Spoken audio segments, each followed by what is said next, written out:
Heat of the moment होती है। मेरा ख्याल है कि दोनों तरफ से गलती हुई। इख्तियार वली को भी इस तरह पर्सनल नहीं होना चाहिए कि वो कहें कि जी ये नाजायज़ औलाद है। और मेरा ख्याल है कि पंजोता साहब को भी मरियम नवाज के बारे में ये नहीं कहना चाहिए था जो उन्होंने कहा, क्योंकि जाहिर है वो दुरुस्त नहीं है। बयाली। ये पंजोता साहब आ गए हैं, सलाम पेश कर रहे हैं और हमारा भी सलाम पेश कर दें। आप डर, पंजोता साहब से डर लगने लग गया है। मैं बड़ा मुताद होके सारा इंटरव्यू किया है। मरवत साहब ने ना जहन बना लिया है कि उन्हें अब तहरीक साफ इंसाफ से हट के ही अपनी सियासत करनी है। और मुझे लगता है कि उन्होंने कोई इस तरह का रास्ता चुनना उनके जहन में है जिस तरह का फैसल वोडा ने चुन लिया। फैसल वोडा जो है वो किसी सियासी जमात में नहीं है, लेकिन पाकिस्तान के अहम तरीन सियासतदान है। या तो उन्हें यकीन दहानी कराई गई है कि कोई मसला नहीं, आप बेफिक्र होकर अपनी चालें चलें, हम आपको जो है वो जो है आपके हिसाब से मुस्तकबिल हमारी जिम्मेदारी है। इसी तरह से उन्होंने अपनी जबान पर अपने अपने ख्यालात का इजहार बगैर सोचे समझे वो करते रहे। तो मेरा ख्याल है कि एहसासी तौर पर फिर तहरीक इंसाफ के साथ उनकी राहें मुस्तकिल तौर पर जुदा हो जाएंगी। पर मुज़ाकरात भी कर रहे हैं, गुडविल जेस्चर भी नहीं दे रहे। चलिए इमरान खान को नहीं छोड़ सकते थे, डॉक्टर यास्मीन नाशिर को छोड़ देते। चलिए एजाज चौधरी के प्रोटेक्शन ऑर्डर पर अमल कर देते। कोई एक जेस्चर हुकूमत की तरफ से तहरीक इंसाफ को नहीं दिया गया। तो ऐसे में एक शख्स जो जेल काट रहा है, जिसको एक और सजा इन्हीं मुज़ाकरात के दौरान दे दी गई है, उससे फिर आप क्या तवक्को कर सकते हैं कि वो सारी चीजों को इग्नोर करके हुकूमत को मार्जिन में मार्जिन देता रहे, जबकि उसको लगता हो कि मैं पाकिस्तान की इस वक्त एक सबसे बड़ी हकीकत हूँ, सबसे बड़ी ताकत हूँ, अवाम मेरे साथ खड़े हैं और ये हुकूमत तो गिरने वाली है। तो ऐसे में फिर उनसे क्या तवक्को की जा सकती है? इमरान खान की जगह पर होकर सोचिए, तो मेरा ख्याल है कि उनका फैसला इतना गलत भी नहीं लगता। अच्छा, बिस्मिल्लाहिर्रहमानिर्रहीम, अस्सलाम वालेकुम नाज़रीन। सियासत और फिक्र के साथ मैं हूं आपका मेज़बान सैयद अली नकवी और इस वक्त मेरे साथ मौजूद हैं सीनियर एंकर पर्सन, सीनियर तज्ज़ियाकार जनाब असदुल्ला खान साहब। बहुत शुक्रिया आपका कीमती वक्त का। उम्मीद है आप खैरियत से होंगे।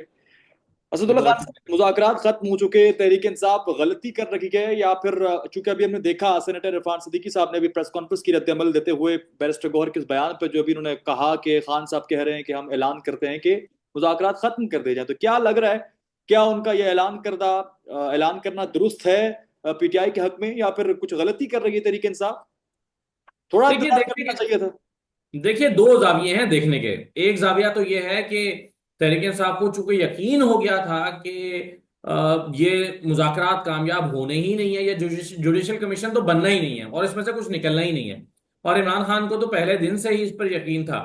तो फिर खाम खा वो क्यों इस बात का इंतजार करते कि हुकूमत खुद इनकार कर देती और फिर तहरीक इंसाफ को सुबकी होती और हुकूमत ये कहती कि देखें ये तो हमसे एनआरओ मांग रहे थे, हमने नहीं दिया। जो ये मांग रहे थे हम इस नतीजे पर पहुंचे हैं कि हम इनको दे ही नहीं सकते। ऐसे में तहरीक इंसाफ को एक इनकार हो जाता और सुबकी का सामना करना पड़ता। लेकिन देखने का दूसरा पहलू भी है और मैं समझता हूं कि वो भी ताकतवर पहलू है, और वो ये है कि हुकूमत को तहरीक इंसाफ को कोर्ट हुकूमत की बॉल में डाल देनी चाहिए और उन्हें ये कहने का मौका ही नहीं देना चाहिए था कि देखें मुज़ाकरा से ये भाग गए। अब हुकूमत ये कहेगी और कह रही है कि तहरीक इंसाफ देखिए मुज़ाकरा से भाग गई है। अगर वो 2-4 दिन और इंतजार कर लेते और इनकार करते तो फिर तहरीक इंसाफ कह सकती थी कि हमने देखे इन्हें पूरा मौका दिया, लेकिन इन्होंने जुडिशियल कमीशन नहीं बनाया तो हमारे पास तो कोई रास्ता नहीं बचा है। अब तहरीक इंसाफ अपना जो भी अगला कदम उठाएगी, हुकूमत ये उसके पास एक ये ब्लेम गेम का रास्ता मौजूद रहेगा और वो कहेगा देखो जी हम तो आपकी ऑप्शंस पे गौर कर रहे थे, आप तो खुद ही बीच मैदान से भाग गए थे। तो मेरा ख्याल ये है कि तहरीक इंसाफ को, ये इमरान खान साहब का मुझे ये लगता है कि ज़ाती फैसला है। उन्होंने बगैर मुशावरत के अपनी अपनी जो मुज़ाकराती कमेटी है उससे मुशावरत के बगैर ये फैसला किया है। उन्हें चाहिए था एक मरतबा मुज़ाकराती जो टीम है उससे एक मुलाकात करते, मुलाकात करने के बाद उनसे राय लेते और राय लेने के बाद गौर खोज करने के बाद ये फैसला करते तो ज्यादा मुनासिब होता। होना फिर भी यही था, जुडिशियल कमीशन नहीं बनना था, इसमें से निकलना कुछ भी नहीं था और कोई असीरान की रिहाइश में नहीं होने जा रही थी। और इमरान खान को इसका यकीन हो गया था तभी उन्होंने ये फैसला किया। वो अपना इसमें वक्त और एनर्जी इस पर जाया करना नहीं चाहते। लेकिन बहरहाल इस मूव से हुकूमत को ये कहने का मौका मिल गया कि देखिए ये भागे हैं, हम तो वहीं पर खड़े हैं। लेकिन असदुल्ला खान साहब, एटलीस्ट क्योंकि 7 दिन 28 तारीख को मुकम्मल होते हैं, और जैसा कि आज सेनेटर इरफान सिद्दीकी ने रद्द देते हुए दलील पेश की कि जनाब अली इन्होंने तहरीरी मुतालबात देते हुए 42 दिन का वक्त जो है वो लिया, और उसके बाद जो है हमें मुतालबात पेश किए तहरीरी तौर पर, तो एटलीस्ट 7 दिन 2 दिन और वेट कर लेते। या फिर इस तनाजुर को देखते हुए वो एक इस्तेलाह इस्तेमाल की जाती है हमारी सियासत में कि साड़ी गल हो गई है या साड़ी गल अजय नहीं हुई है, या फिर अब we are stuck in the middle of that के साड़ी गल आगे बढ़ गई है या विच रुकी हुई है? तो इसको आप कैसे देख रहे हैं कि अब क्या बैकडोर मुज़ाकरात कहीं पीटीआई को लग रहा है कि जनाब अली हमारी तरफ बाल बाल जो है वो हमारे कोर्ट में आ रही है, मतलब हमारे हक में आगे आने वाले वक्त में कुछ हो जाएगा?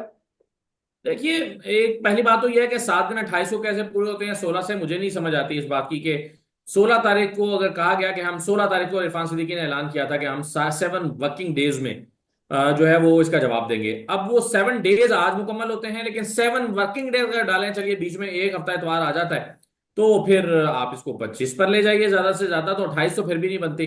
लेकिन चलिए इस बहस से हटते हुए, ये जो आप कह रहे हैं ना कि तहरीक इंसाफ को कहीं लगता है कि साड़ी गल हो गई है, मेरा नहीं ख्याल कि ऐसी कोई कंक्रीट चीज मौजूद है बैक एंड पे।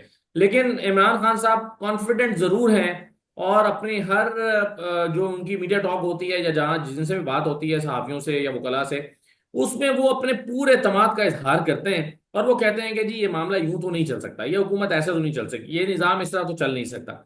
उन्हें यकीन है कि कुछ होने वाला है, उन्हें यकीन है कि अब ये इसको ज्यादा असर लटकाया नहीं जा सकता।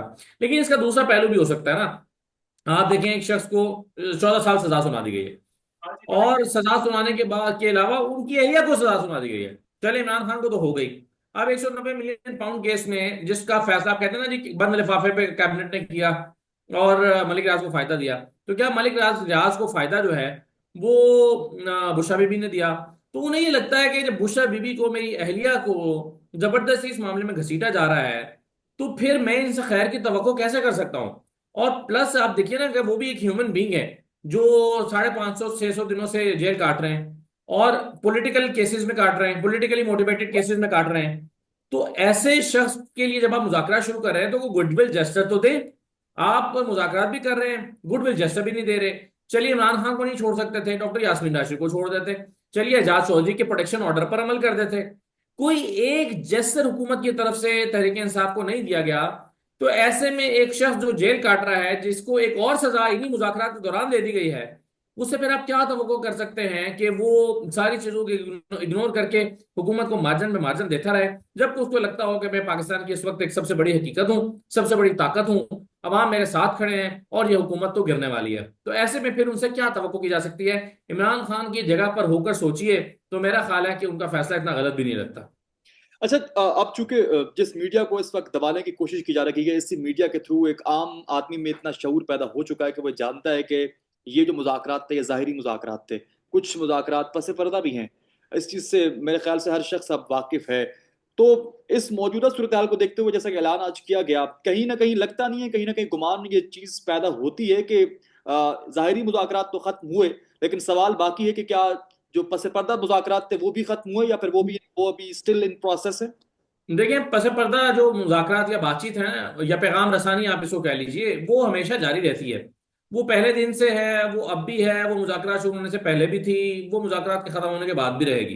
वो पैगाम रसानी का एक अमल या राब्ते में रहने का एक अमल जो है, ये हमेशा से जारी रहता है, ये इसमें कोई अनहोनी बात नहीं है। अहम बात यह है कि वो क्या किसी नतीजे पर मुंतज हो रही है? मेरा ख्याल है नहीं हो रही। मेरा ख्याल है कि वो किसी कोई उस पर, वो कोई ऐसी स्टेज अभी तक नहीं आई आज तक, इमरान खान की गिरफ्तारी से लेकर आज तक उसमें कोई ऐसी स्टेज नहीं आई कि जिसमें हम कह सकेंगे हाँ इमरान खान की रिहाई तो बिल्कुल करीब आ गई थी और उसके बाद फिर काम खराब हो गया। इतना मेच्योर वो बातचीत आज तक कभी भी नहीं हुई। हाँ, पैगाम जाता है एहतजाज ना करें, पैगाम जाता है कि आप अपनी जबान को नरम करें, पैगाम जाता है कि आप अपने डिजिटल मीडिया को ठीक कंट्रोल करें, पैगाम जाता है कि आप बनी गाला आ जाएं मगर उसके नतीजे में फौरी इंतखाबात ना मांगें, आप को हम रिहाई दे देते हैं मगर आप जो है वो खामोश होकर बैठ जाएं और इस हुकूमत को कबूल कर लें। तो वो आप कहते हैं ना कि 50% हाँ हो गई है। 50% हाँ मतलब वो होती है जब एक फरीक मान जाता है, दूसरा फरीक नहीं मानता। तो कहीं कभी भी ऐसा नहीं हुआ था कि मुज़ाकरात पर एक, यानी आप कहें कि मुज़ाक के बैकडोर मुज़ाकरात कामयाब हो गए हों और उसके नतीजे उसके बाद फिर खराब हो गए हों। मेरा ख्याल है वो स्टेज कभी आई नहीं है। हाँ, ये नहीं होता कि बैकडोर मुज़ाकरात अनाउंस करके शुरू किए जाते हैं और अनाउंस करके खत्म किए जाते हैं। वो हमेशा से चल रहे होते हैं, वो आगे भी चलते रहेंगे। उससे इसका कोई फर्क नहीं पड़ता ये मुज़ाकरात हो रहे हैं या नहीं हो रहे, इससे कोई फर्क नहीं पड़ता। अच्छा, असदुल्ला खान साहब, बैरूनी दबाव कितना जो है वो आपको नजर आ रहा है कि असरअंदाज होने वाला है मुस्तकबिल करीब में या मुस्तकबिल बईद में? कल मोहसन नकवी साहब वहां पर मौजूद थे, कांग्रेसमैन के साथ उनकी मुलाकात हुई, जो विल्सन की जानब से फ्री इमरान खान का ट्वीट सामने आया। ये तमाम तर चीजें देखते हुए कहीं ना कहीं पीटीआई इस गुमान में है या इस ख्याल किए बैठी है कि शायद वहां से हमारी तरफ हमायत आएगी और ये चीज खान साहब के हक में जाएगी, उनको रिहाई दिलाने के लिए एक बेहतरीन एक वसीला साबित होगा। देखिए, ये बात तो ठीक है कि इंटरनेशनल कम्युनिटी को और अमेरिकी जो सियासी हलके हैं उसमें तहरीक इंसाफ ने अपना एक मैसेज तो कन्वे किया है। ये तो उन्होंने बताया है कि यहाँ पर पॉलिटिकल प्रिजनर्स हैं, इंसानी हुकूक की खिलाफ वर्जियां हुई हैं। कांग्रेसमैन तक कि हाँ, ये फील तो मौजूद है कि पाकिस्तान तहरीक इंसाफ को सियासी बुनियादों पर निशाना बनाया जा रहा है। इलेक्शन रिग्ड हैं, फॉर्म 47 की हुकूमत है, यहाँ जाली हुकूमत बनाई गई है, एस्टैब्लिशमेंट बैक गवर्नमेंट है, और वजूद में भी इसी तरह से आई है। तो ये एक मैसेज तो वहां पर कन्वे हो चुका है और मेरा ख्याल है वहां ये फील एक काफी ताकत के साथ मौजूद भी है। अब ये किस तरह से ट्रांसलेट होगी इमरान खान के हक में, ये कहना पूरी तरह से यकीन के साथ पूरी तरह नहीं कहा जा सकता। मगर मेरा ये ख्याल है कि ज्यादा इम्कान इस बात के हैं कि हाँ, वहां से कोई ना कोई मैसेज पाकिस्तान के लिए आएगा। इंटरवेंशन ना कहिए आप उसे, एक सॉफ्ट मैसेजिंग कह सकते हैं, ख्वाहिश का इजहार कह सकते हैं। अमेरिका की तरफ से जो है वो हुकूमत पाकिस्तान को एक पैगाम रसानी कह सकते हैं, मतलब आप कुछ भी इसको नाम दे दीजिए, लेकिन आप उसको दबाव का नाम दे दें या कुछ भी कहें। लेकिन मेरा ख्याल है कि ऐसा नहीं हो सकता कि अमेरिका या कांग्रेसमैन या जो पाकिस्तान में नया सफीर आएगा वो इसको इस मामले से लाताल्लुक होकर बैठ जाए और इस तरह से बैठा रहे कि उसे कोई फर्क ही नहीं पड़ता। मेरा ख्याल है कि तरजीहात यकीनन अमेरिका की और नए सदर की बहुत सारी और तरजीहात हैं। इमरान खान से बढ़कर कई तरजीहात हैं, हो सकता है इमरान खान का नंबर उन तरजीहात में कोई 10वां 12वां 15वां हो। लेकिन ये नहीं हो सकता कि बिल्कुल ला ताल्लुक ही हो जाए नई जो अमेरिकी इंतजामिया इससे, क्योंकि बहरहाल अमेरिका में इंसानी हुकूक की खिलाफ वर्जियां एक मौजूद रही हैं। और जो बाइडेन के जमाने में भी आपने देखा था कि जो जो एक मीडिया टॉक हुआ करती थी, मीडिया ब्रीफिंग हुआ करती थी, उसमें ये सवाल बार बार उठता रहा और वहां से कंडेम भी होता रहा कि हाँ, हम इंसानी हुकूक की खिलाफ वर्जियों के हवाले से तशवीश का शिकार हैं। तो जिस अंदाज में अपना मुकदमा तहरीक इंसाफ ने रखा है इंटरनेशनल कम्युनिटी के सामने, उसका असर तो होगा। सकी, जैसा कि आपने कहा कि इम्कान है कि वहां से इस तरह की चीजें सामने आएंगी, हिमायत सामने हमने देखा आ भी रही है, आगे आने वाले वक्त में भी आएगी।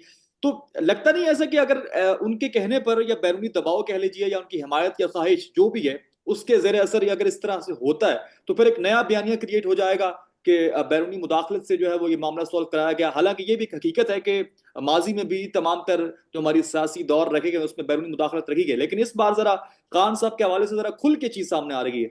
तो फिर एक नया बयानिया क्रिएट हो जाएगा और फिर ऑब्वियसली गिव एंड टेक का सिलसिला होता है।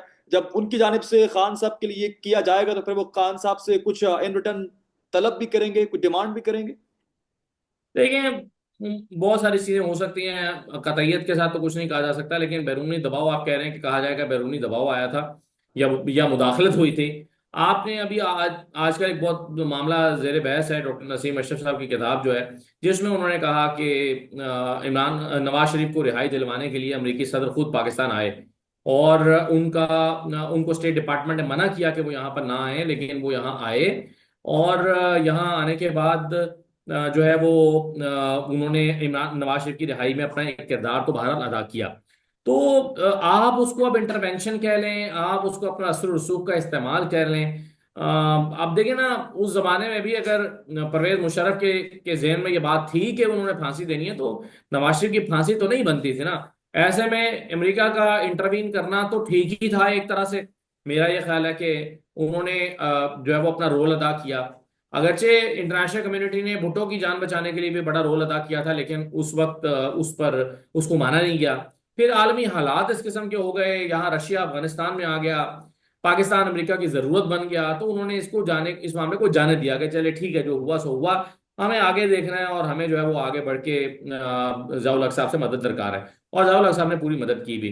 तो आलमी हालात होते हैं मुख्तलिफ अदवार में, मुख्तलिफ जो है वो वक्त का तकाजा मुख्तलिफ हो सकता है।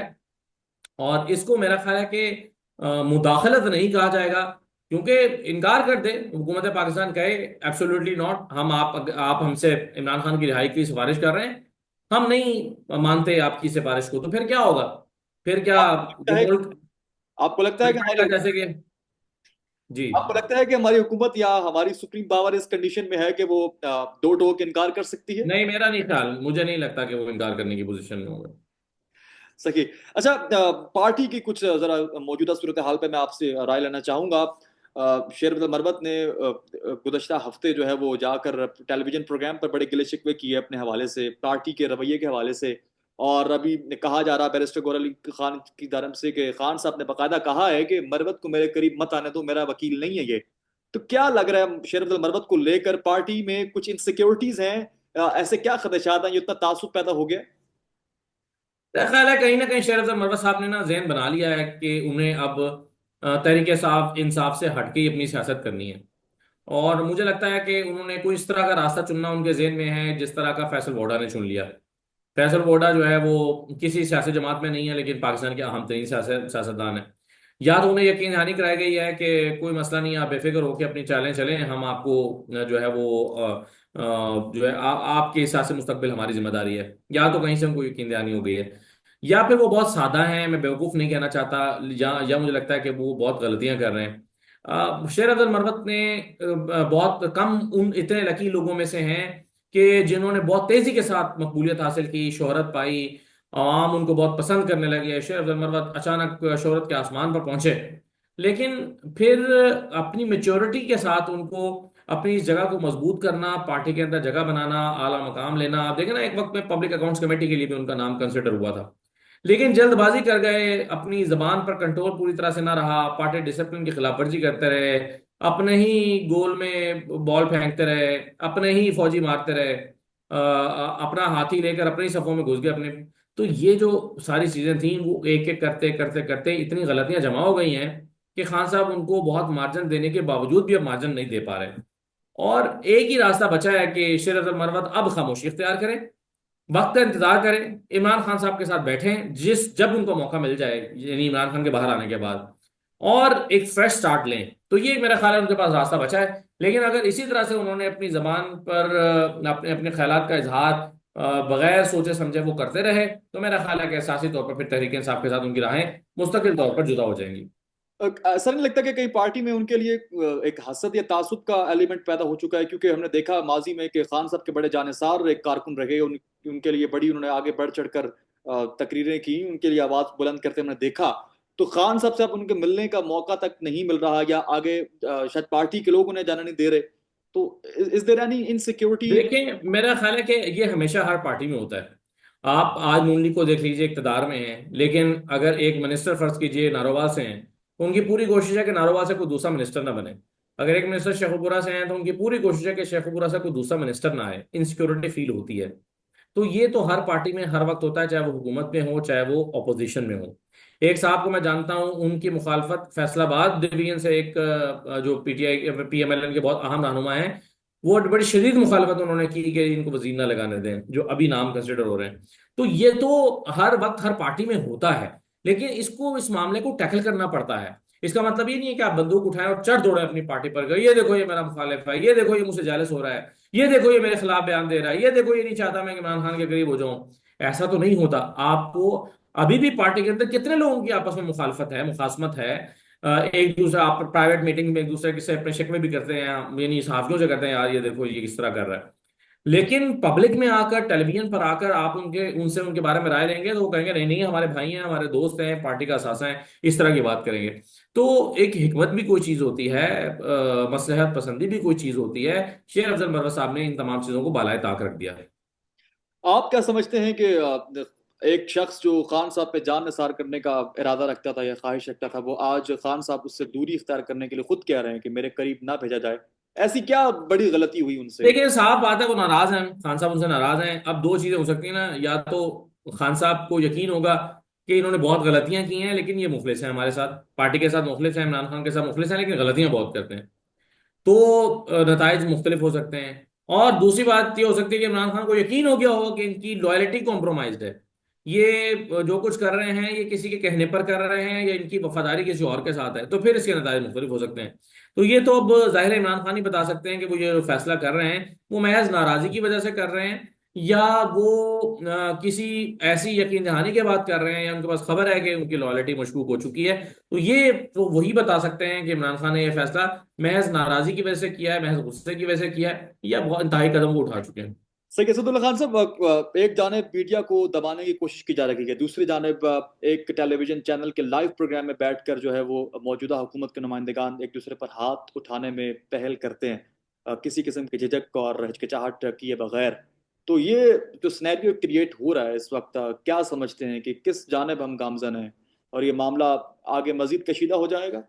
देखें, एक इंसिडेंट है, इस तरह के इंसिडेंट्स पहले भी हुए हैं, वाकया एक हीट ऑफ द मोमेंट होती है। मेरा ख्याल है कि दोनों तरफ से गलती हुई। इख्तियार वली को भी इस तरह पर्सनल नहीं होना चाहिए कि वो कहें कि जी ये नाजायज़ औलाद है। और मेरा ख्याल है कि पंजोता साहब को भी मरियम नवाज के बारे में ये नहीं कहना चाहिए था जो उन्होंने कहा, क्योंकि जाहिर है वो दुरुस्त नहीं है जो बात वो कह रहे हैं। और फिर चलिए, आपकी हार्ट टॉक हो गई, आप नाजायज एहतजाजन कहा, नाजायज इक्तदार कहा था शायद। शायद चले, यूं है, हो सकता है उन्हें गलत समझने में गलती की हो। लेकिन कहने का मतलब यह है कि अगर आपको किसी की बात नागवार गुजरी है तो आप एहतजाजन वॉकआउट कर सकते हैं। आप कह सकते हैं कि मैं इस बेहुदा डिस्कशन का हिस्सा नहीं बन सकता और मैं आपका शो छोड़ के जा रहा हूँ। हाथ उठाना तो कोई जस्टिफिकेशन बनता ही नहीं है। किसी के ऊपर हाथ उठा देना, तशद्दुद पर उतर आना, पूरी दुनिया में, मुहज़्ज़ब दुनिया में हमने ये देखा है कि आप गाली की हद तक भी अगर चले जाएं तो जुर्म वहां से शुरू होता है जहां जब आप किसी के ऊपर हाथ उठा देते हैं, जब आप फिजिकल हो जाते हैं। तो ये मेरा ख्याल है कि इख्तियार वली साहब ने ज्यादती की है और गलती जो है वो उनकी ज्यादा है। सही खुलासा आखिर में आप क्या समझते हैं कि लायामल अगला हुकूमत की जानिब से और पीटीआई की जानिब से क्या होना चाहिए या क्या होता हुआ आपको दिखाई दे रहा है? ये बड़ा मुश्किल सवाल है, क्योंकि अब तहरीक इंसाफ को फैसला करना है कि उनको अपना क्या स्ट्रैटेजी बनानी है। अब कह देना आसान है, वो कहते हैं, तहरीक इंसाफ ये कहती है कि हम अब सड़कों पर उतरेंगे दोबारा, लेकिन ये इतना आसान नहीं है। अब अगर तो कोई जो है वो बैरूनी दबाव उनकी रिहाई के हवाले से आता है तो मेरा ख्याल है कि वो एक मौसर रास्ता हो सकता है तहरीक इंसाफ के लिए। देखिए, ये बात तो ठीक है ना कि हुकूमत भी इस तरह चल तो नहीं रही, हुकूमत को भी एहसास है इस बात का कि उनके लिए बहुत सारी मुश्किलात हैं। तो रास्ता तहरीक इंसाफ के साथ साथ हुकूमत ने भी अब निकालना है। हुकूमत को भी पता है कि यूं ज्यादा अरसा नहीं चलाया जा सकता। इमरान खान फिर सड़कों पर आ गए, फिर सड़कों पर उन्होंने आने का ऐलान कर दिया, तो क्या होगा फिर? वही जो 26 नवंबर को या 24 नवंबर को हुआ था। तो दोनों को मिलकर, यानी हुकूमत को की ज्यादा जरूरत है कि इस मामले को सेटल डाउन किया जाए। लेकिन मसला वही है कि हुकूमत के पास इमरान खान को देने के लिए है कुछ नहीं। हुकूमत ना जुडिशल कमीशन दे सकती है, क्योंकि फिर वो साबित हो जाएगा कि गोली चली थी। हुकूमत ना इमरान खान को रिहाई दे सकती है, क्योंकि इमरान खान रिहा होंगे तो उन्हें लगता है कि फिर वो बात नून वाले अंदर हो जाएंगे। और ना ही इलेक्शन दे सकती है, क्योंकि अपनी हुकूमत चलती, हुकूमत खत्म करके कौन इलेक्शन देता है। तो हुकूमत के पास कुछ भी नहीं है इमरान खान को देने के लिए। एक डेडलॉक है। अब जिस दिए में जहां होगी वो दिया रह जाएगा। लेकिन खान साहब के पास भी तो कोई कार्ड बाकी नहीं बचा। सिविल नाफरमानी वाला भी उन्होंने अप्लाई करके चेक कर लिया, कोई खास इतना खास रिस्पॉन्स नहीं आया। हमने देखा कि मेरा ख्याल है वो उनकी पार्टी ने मिस हैंडल किया है। आधे लोग कह रहे थे कि जी सिविल नाफरमानी की कॉल दे दी गई है, आधे लोग कहते हैं कि नहीं अभी नहीं दी गई, होल्ड कर ली गई है। वो एक कंफ्यूजन में लोग रहे हैं और ये कंफ्यूजन जानबूझ के फैलाई गई है। तो वो मेरा ख्याल है कि तहरीक इंसाफ ने उसको मिस हैंडल किया। या तो कह देते कि जी सिविल नाफरमानी नहीं है, आधे लोग कह रहे थे कि हाँ है, तो वो भेजने वालों को भी तो पता होना कि हमने रोकना है या भेजना है। पीटीआई की काफी सारी गलतियां भी है ना अपनी हिकमत अमली बनाने में, और पार्टी तितर बितर है, जिसका जो जी जाता है वो करता है, तो उससे फिर ये चीजें तो होती हैं। लेकिन असदुल्ला खान साहब, देखा जाए सिविल नाफरमानी अगर करते भी हैं तो ऐसा इतना खास बड़ा फायदा होता हुआ दिखाई दे नहीं रहा, क्योंकि नहीं जी, फायदा होगा। मैं आपको बताऊं, अगर सिर्फ 10% लोग भी, 10% नहीं बल्कि अगर जो ओवरसीज पाकिस्तानी है वो अपनी 10% रेमिटेंसेस भी कम भेजें, यानी कोई लाख रुपए भेजता है वो 90,000 भेजे, 10% भी कम करें तो ये 350 अरब का शॉर्टफॉल आता है। तो 350 अरब हुकूमत को के लिए मैटर करते हैं। तो यानी अगर कोई 10% का भी फर्क आए तो इतना फर्क पड़ जाता है। चले अब जो सजाएं सुनाई गई माजी में देखा कि साइफर केस, तोशा खाना 2 केस, हमने देखा कि वो केसेस सॉल्व हुए। अब जनाब ये अली पंजोता साहब आ गए हैं, सलाम पेश कर रहे हैं, और हमारा भी सलाम पेश कर दें। आप डर, पंजोता साहब से डर लगने लग गया मैं बड़ा मुताद होके सारा इंटरव्यू किया है। चलिए जनाब। सर अभी आपके बारे में बात हो रही है। थी। सर अभी जो सजाएं सुनाई गई हैं, लग रहा है कि ये भी मामला सॉल्व हो जाएगा। पीटीआई की जानिब से कोई ऐसी जो है वो स्ट्रेटजी लाई जाएगी कि जनाब अली ये केसेस या ये सजाएं जो है अभी खत्म हो जाएंगी, जैसे पहले हमने देखा कि माजी में केसेस सॉल्व हुए। सर देखें, फैसले अदालतों में नहीं होते पाकिस्तान में। आप रहते हैं पाकिस्तान में। पाकिस्तान में क्या होता है, पाकिस्तान में फैसले पीछे हो जाते हैं। और अभी इमरान, जब नवाज शरीफ साहब को याद कीजिए ना, जब डील पीछे तय हो गई, 50 रुपए के स्टाम्प पेपर पर बाहर चले गए। जब बाहर चले गए तो पाकिस्तान की तारीख में कभी नहीं हुआ था कि आपको हिफाजती जमानत मिल जाए सरेंडर किए बगैर। सरेंडर किए बगैर आपको प्रोटेक्टिव बेल मिल जाती है, ऐसा पाकिस्तान में कभी नहीं हुआ। लेकिन तो अदालत हमारी ये जब पीछे चीजें तय होंगी तो अदालत एक हियरिंग के अंदर अंदर इमरान खान को सारे केसेस में जमानत दे देगी इस्लामाबाद हाई कोर्ट में, और 2 दिन में इमरान खान बाहर होंगे। तो ये तो यूं होता है ये। और अगर केस, चलिए अगर अदालत के ऊपर कोई दबाव ना हो, अदालत ने आजाद फैसला करना हो, तो अदालत उसको एक रेगुलर केस की तरह चलाएगी, तो शायद 15-20 दिन में केस खत्म हो जाएगा। लेकिन अदालत उसको तब तक लटकाएगी जब तक कि उनको हुक्म नहीं होगा, 2-2 साल, 3 साल, 4 साल। लेकिन अगर उससे पहले चीजें अगले 10 दिन में तय हो जाए तो 10 दिन में रिहाई हो जाएगी। तो ये यूं होता है, अदालतें तो हाई कोर्ट हैं। पाकिस्तान में इस वक्त सबसे बड़ा मसला बोलने का है। पाकिस्तान में बोलने नहीं दिया जाता, जुबानें खींच ली जाती हैं, डर है, खौफ है, टेरर है। पाकिस्तान का मीडिया मुकम्मल तौर पर कंट्रोल्ड है, वेल मैनेज्ड है, एक मैसिव सेंसरशिप है। इसी तरह का दबाव पाकिस्तान में siyaset.pk भी फेस कर रहा है, जिसे पाकिस्तान भर में गुज़श्ता कई महीनों से मावरा आइन, मावरा कवानीन मुकम्मल तौर पर बंद कर दिया गया है, मुकम्मल तौर पर बैन कर दिया गया है। siyaset.pk की नशरियात को लिमिटेड करके पाकिस्तान में छोड़ दिया गया है। तमाम तर कानूनी मवाज के ऊपर आवाज उठाई गई, दस्तक दी गई, लेकिन हर तरफ से खामोशी है, सन्नाटा है, कहीं पर कोई सुनवाई नहीं है, कोई सुनने को तैयार नहीं है। लेकिन इसका हल क्या है? क्या खामोश हो जाएं? क्या सवाल ना करें? क्या मालूमात आप तक ना पहुंचाएं? क्या इंफॉर्मेशन आप तक ना पहुंचाएं? मालूमात भी पहुंचेगी, इंफॉर्मेशन भी पहुंचेगी, सवालात भी उठेंगे, लेकिन अब आपने रोल प्ले करना है, आपने अपना किरदार अदा करना है। और छोटा सा एक प्रोसीजर है, प्रोसेस है, उसके बाद आप अपना किरदार अदा करें और हमारी मदद करें। पहले आपने यह करना है कि हमारे यूट्यूब चैनल को सब्सक्राइब करना है, उसके बाद ज्वाइन के बटन के ऊपर जाना है, क्लिक करके हमारा मेंबर बनना है। या फिर दूसरा ऑप्शन यह है कि आपने वीडियो की डिस्क्रिप्शन में जाना है, वहां पर पैट्रियन का लिंक मौजूद होगा, उस लिंक के ऊपर क्लिक करें और हमें सपोर्ट करें, हमारा हिस्सा बने, हमारी ताकत बने। ख्याल रखिएगा। अल्लाह हाफिज।